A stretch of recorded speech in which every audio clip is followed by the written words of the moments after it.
सबसे पहले तो मैं एनएसयूआई इकाई केंद्रीय विश्वविद्यालय हिमाचल प्रदेश की तरफ से आप सभी पत्रकार बंधुओं का यहाँ पे हार्दिक स्वागत करता हूँ, अभिनंदन करता हूँ। जैसे कि आप सभी को पता है कि केंद्रीय विश्वविद्यालय में छात्र परिषद के चुनाव होने जा रहे हैं। यहाँ पर 30 तारीख को 17 नवंबर को जो है वो चुनावों की अधिसूचना जारी होती है 20 सीटों के लिए। उसमें सिर्फ जो है वो 3 प्रकार की योग्यताओं के बारे में दर्शाया गया है। आपके सामने वो रखे भी गए हैं, सीट का एनेक्जर भी रखा गया है कि एक तो जो छात्र हैं उनके 75% जो है वो अटेंडेंस पूरी होनी चाहिए। दूसरा, वो किसी भी आपराधिक गतिविधि में लिप्त नहीं होने चाहिए। और तीसरा, उनका जो सेमेस्टर है पिछला, उसका रिजल्ट जो है वो क्लियर होना चाहिए।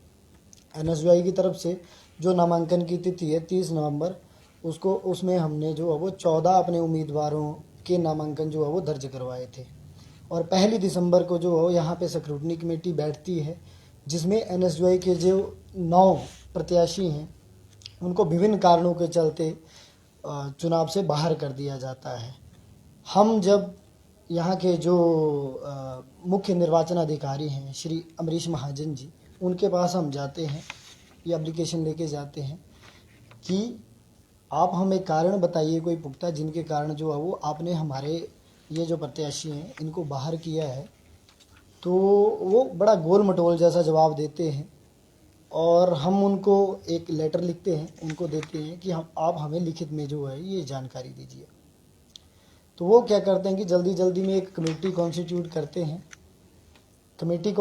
करते हैं और वो कमेटी बैठती है।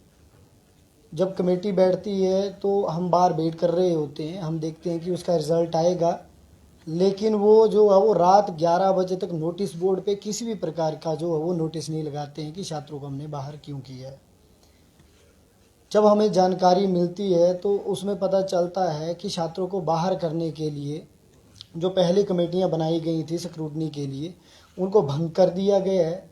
जब हमने उन कमेटियों की अनुशंसा मांगी, जो सिफारिशें मांगी कि आप वो प्रोवाइड करवाइए कि उस कमेटी ने क्या बोला था कि हमारे जो कैंडिडेट हैं वो एलिजिबल हैं या नहीं हैं, उससे साफ इनकार कर दिया जाता है। और राजनीतिक पदों पर बैठे हुए व्यक्ति जो विरोधी दल से संबंध रखते हैं और राष्ट्रीय और प्रदेश स्तर के नेता हैं, उनको जो आपकी ग्रीवांस कमेटी है उसका मेंबर बनाया जाता है, हेड बनाया जाता है।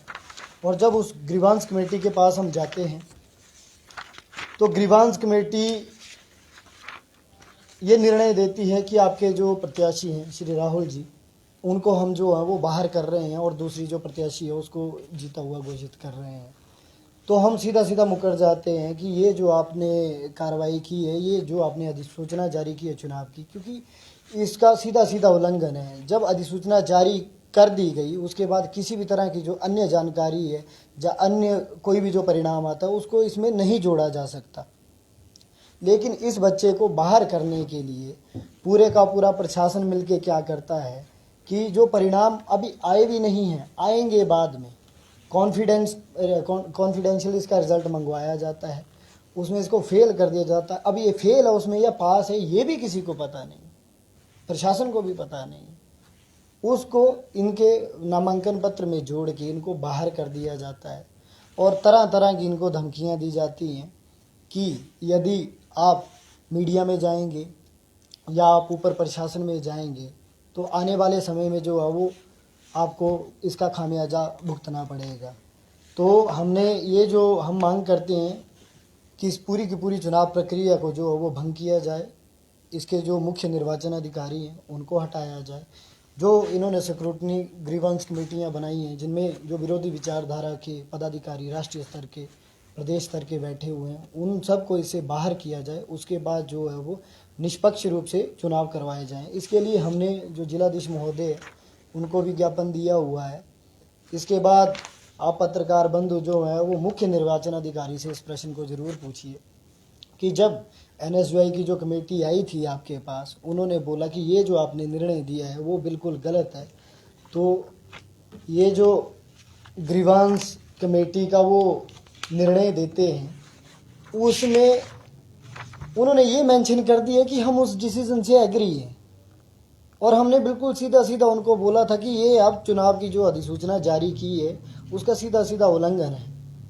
तो हम चाहते हैं कि कुलपति महोदय से भी ये मांग करते हैं, जिलाधीश महोदय से भी ये मांग करते हैं कि पहले तो उस मुख्य निर्वाचन अधिकारी को हटाया जाए। दूसरा, जो विरोधी विचारधारा दल के जो व्यक्ति स्क्रूटनी कमेटियों में हैं, ग्रीवेंस कमेटी में, क्योंकि ये तो फेयर इलेक्शन है ही नहीं ना। आप इलेक्शन से पहले ही बच्चों को विभिन्न कारणों के चलते, अगर कोई जायज़ कारण है, उसके बाद हमारे प्रत्याशी का अगर नामांकन रद्द हुआ है, हम उसको स्वीकार करेंगे।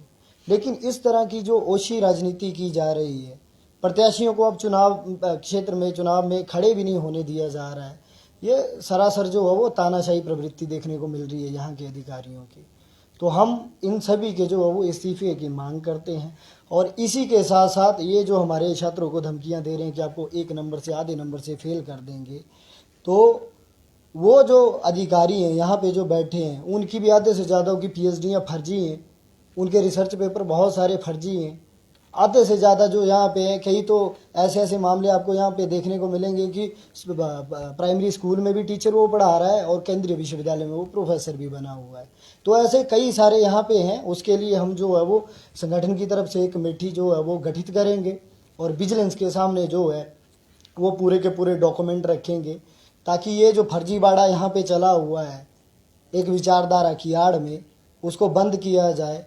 और आप सभी प्रेस बंधुओं से मैं यही निवेदन करता हूँ, क्योंकि मैं ये मानता हूँ कि तलवार से ज़्यादा कलम की ताकत होती है, और जब आप लोगों की कलम चलाएगी, सच्चाई के साथ आपकी कलम चलेगी, तो ये जो फर्जी लोग अंदर बैठे हुए हैं, जो एक तरफा कार्रवाई करते हैं, एक विचारधारा के लोगों को जिताने का काम करते हैं, उन्हें जो है वो ऐसी ओछी राजनीति से जो है वो हटना पड़ेगा। हम इन सभी के इस्तीफे की मांग करते हैं और इस जो चुनाव प्रक्रिया चली हुई है उसको भी रद्द कर, स्पेशली जो एजुकेशन डिपार्टमेंट का जो इलेक्शन है उसको रद्द करने की मांग करते हैं और इनके इस्तीफे की मांग करते हैं। अगर हम बात करें रिजल्ट की, तो बाकियों का रिजल्ट भी आ गया है, किस तरीके का स्टेटस है? अगर रिजल्ट नहीं आया है तो इन्हें किस बेस पर फेल जो है वो किया गया है? जी, बाकी किसी का रिजल्ट नहीं आया है। अब चुनावों का ये है कि चुनाव की अधिसूचना जारी होने से पहले अगर कोई परिणाम आया है किसी विभाग का, उसको शामिल किया जा सकता है चुनावों में। लेकिन जब अधिसूचना जिस दिन से जारी होगी उसी दिन से आदर्श आचार संहिता लागू हो जाती है। उसके बाद किसी भी तरह की, चाहे वो कोई घोषणा हो, परिणाम हो, उसको चुनाव में इंक्लूड नहीं किया जा सकता। इन्होंने कॉन्फिडेंशियल रिजल्ट मंगवाया है अगले सेमेस्टर का, जो अभी जारी ही नहीं हुआ है। वेबसाइट को आप खोल के देख सकते हैं, उसमें किसी भी तरह का आपको रिजल्ट नहीं दिखेगा। और कॉन्फिडेंशियल रिजल्ट को आधार मान के इस बच्चे को बाहर किया गया है। कोई पता भी नहीं है कि उसमें ये पास है कि फेल है, ना इसे जानकारी है, ना हमें जानकारी है, ना उन टीचरों को जानकारी है। बस सिर्फ जानकारी किनको है? जो दूसरी विचारधारा के पदाधिकारी हैं, जो यहाँ पे प्रोफेसर भी बने हुए हैं और झंडा डंडा लगा के जो है वो अपनी विचारधारा के लिए काम भी कर रहे हैं। तो इससे अच्छा है ना कि आप अपने ये जो शैक्षणिक जो जिन पदों पे बैठे हैं उसे इस्तीफा दें और सीधे सीधे झंडे डंडे उठा के राजनीति करें आप जाके अपनी। किसी ने मना नहीं किया है उनको। जब यूनिवर्सिटी या कॉलेज में कोई भी इलेक्शन होता है, जी सर, ठीक है, तो उसका एक ड्राफ्ट बनता है कॉन्स्टिट्यूशनल रेगुलेशन। जी सर। अब आप कह रहे हैं कि कॉन्फिडेंशियल रिजल्ट मंगवाया हुआ है, जी सर।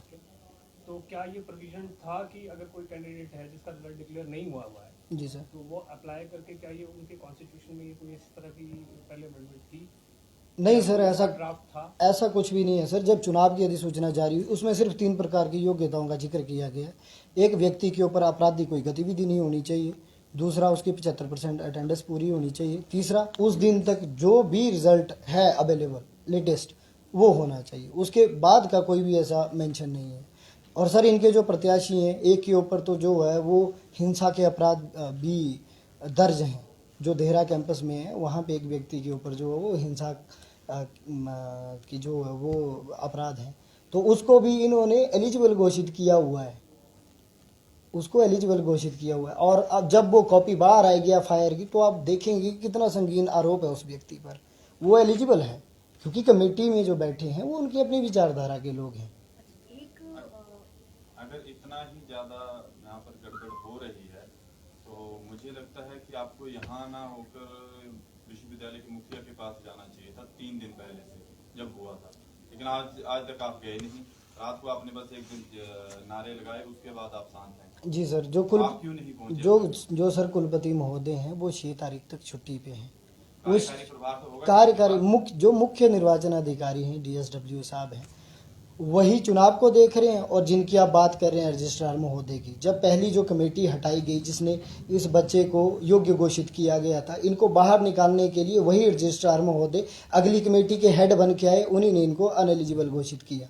तो आप बताइए कि पत्रकार जो मीडिया है उसके अलावा इस समय हम कहाँ जाएं, क्योंकि जो मुखिया हैं यहाँ के वो तो कहीं और व्यस्त हैं। बट कहीं ना कहीं पे ये भी बातें सामने आ रही कि जो आपका शाहपुर का कैंडिडेट था जो है उसके नॉमिनेशन में जो नॉमिनी है वो कोई ABVP का छात्र था और उसके मना करने के बाद जो उसका नामांकन है वो कैंसिल किया गया है। देखिए सर, हमने जितने भी नॉमिनेशन भरे हैं, क्योंकि यहाँ पे कोई UG PG पढ़ने वाला बच्चा नहीं है, स्कॉलर्स हैं, बहुत अच्छी तरह से जो अधिसूचना जारी हुई है उसको पढ़ के बाकायदा नॉमिनेशन जो है वो फाइल किए गए हैं।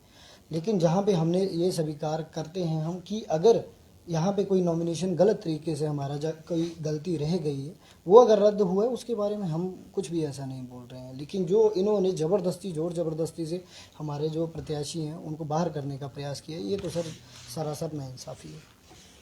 तो अब अगला एक्शन आपका क्या होगा और कहाँ जाएंगे आप?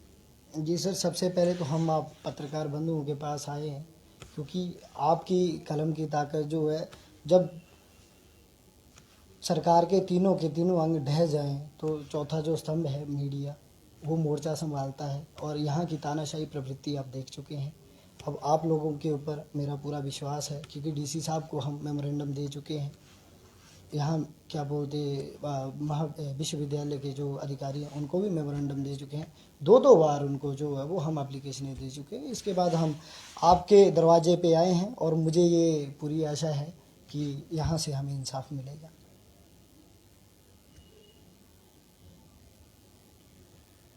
एक बार स्टार्ट